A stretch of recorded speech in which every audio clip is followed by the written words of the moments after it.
Assalamualaikum warahmatullahi wabarakatuh. Salam dan bahagia Bapak dan Ibu guru hebat. Selamat datang di SDN Lenteng Agung 05 Pagi, tempat saya belajar dan mengajar serta mendidik anak bangsa. Perkenalkan, saya Rita SPD. Pada video kali ini saya akan membahas aksi nyata dengan topik kriteria ketercapaian tujuan pembelajaran. Kriteria ketercapaian tujuan pembelajaran terdiri dari 3 modul. Modul pertama dengan materi mengenal kriteria ketercapaian tujuan pembelajaran. Modul kedua dengan materi mencapai tujuan pembelajaran.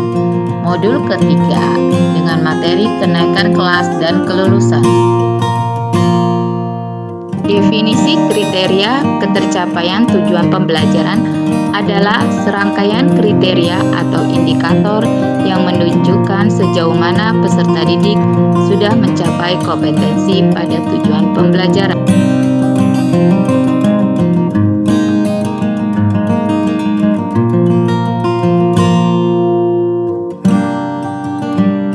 Perbedaan kriteria ketercapaian tujuan pembelajaran dengan kriteria ketuntasan minimal yang sering kita kenal dengan KKM adalah pada kriteria ketercapaian tujuan pembelajaran terdapat deskripsi yang konkret mengenai keterampilan dan kompetensi yang perlu dikuasai oleh peserta didik. Adapun kriteria ketuntasan minimal hanya berupa indikator berbentuk angka. Tidak ada penjelasan atau deskripsi mengenai perbedaan angka indikator tersebut. 3 pendekatan penyusunan kriteria ketercapaian tujuan pembelajaran. 1. Menggunakan deskripsi. 2. Menggunakan rubrik. 3. Menggunakan skala atau interval nilai. 1. Pendekatan menggunakan deskripsi. Dalam hal ini, pendidik telah menetapkan serangkaian kriteria ketuntasan yang berhubungan dengan suatu tugas proyek akhir, proyek penutup tema, atau apapun yang hendak diukur. Pendidik dapat mengisi checklist pada kriteria memadai untuk peserta didik yang dianggap telah memenuhi tujuan pembelajaran. Sebaliknya, apabila ada peserta didik yang belum mencapai tujuan pembelajaran, maka pendidik dapat memberikan checklist pada kriteria tidak memadai. Berikut adalah contoh pendekatan menggunakan deskripsi. 2. Pendekatan menggunakan rubrik. Pendekatan ini menggunakan rubrik untuk mengidentifikasi sejauh mana peserta didik telah mencapai tujuan pembelajaran. Deskripsi pada rubrik lebih komprehensif dibandingkan dengan pendekatan deskripsi. Berikut contoh pendekatan menggunakan rubrik. 3. Pendekatan menggunakan skala atau interval nilai. Pendidik dan atau satuan pendidikan dapat menggunakan rubrik atau nilai dari tes. Sebelumnya, pendidik menentukan terlebih dahulu interval dan tindak lanjut yang akan dilakukan untuk para peserta didik. Dalam menentukan interval, pendidik atau satuan pendidikan diberikan kebebasan untuk menentukan interval yang sesuai. Berikut contoh skala atau interval nilai. Asesmen sebaiknya dilakukan sepanjang proses pembelajaran, yaitu dengan menerapkan asesmen formatif. Asesmen formatif bertujuan untuk memantau dan memperbaiki proses pembelajaran, serta mengevaluasi pencapaian tujuan pembelajaran. Asesmen sumatif digunakan untuk menyediakan informasi yang berkaitan dengan ketercapaian pembelajaran oleh peserta didik. Tujuannya untuk menilai pencapaian tujuan pembelajaran sebagai dasar penentuan kenaikan kelas dan atau kelulusan.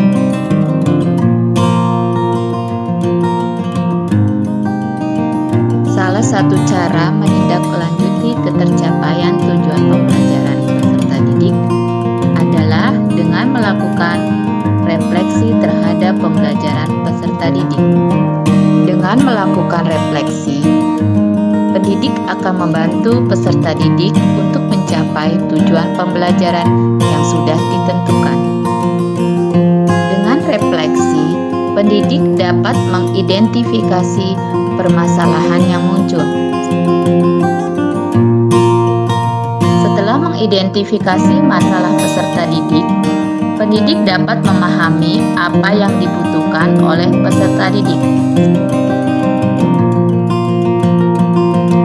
Selain melakukan refleksi pembelajaran peserta didik, pendidik juga dapat berefleksi dengan cara mengevaluasi rancangan pembelajaran yang sudah direncanakan sebelumnya.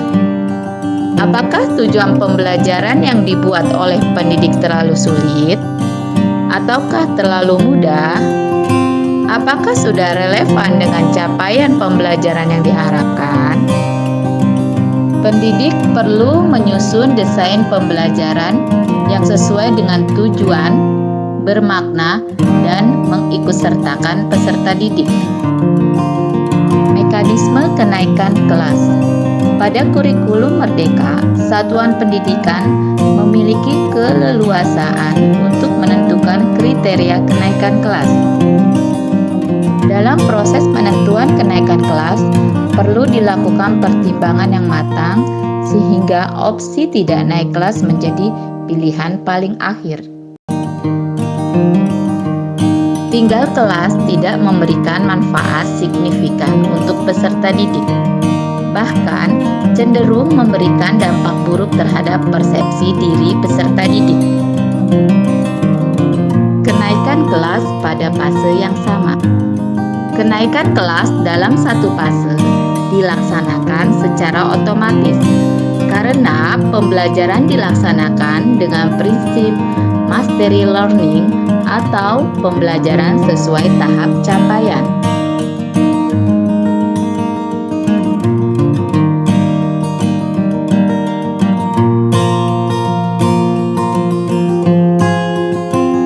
Kenaikan kelas pada dua fase yang berbeda.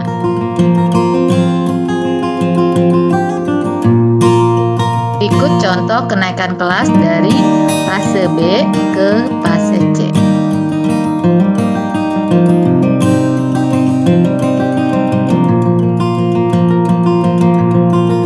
Kelulusan pada kurikulum Merdeka.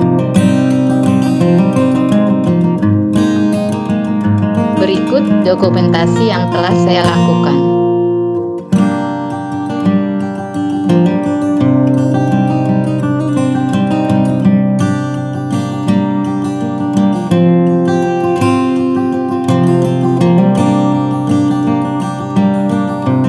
Aku Fatia Nur Aifin, dengan refleksi pembelajaran yang dilakukan Ibu Guru Rita, saya menjadi lebih paham materinya.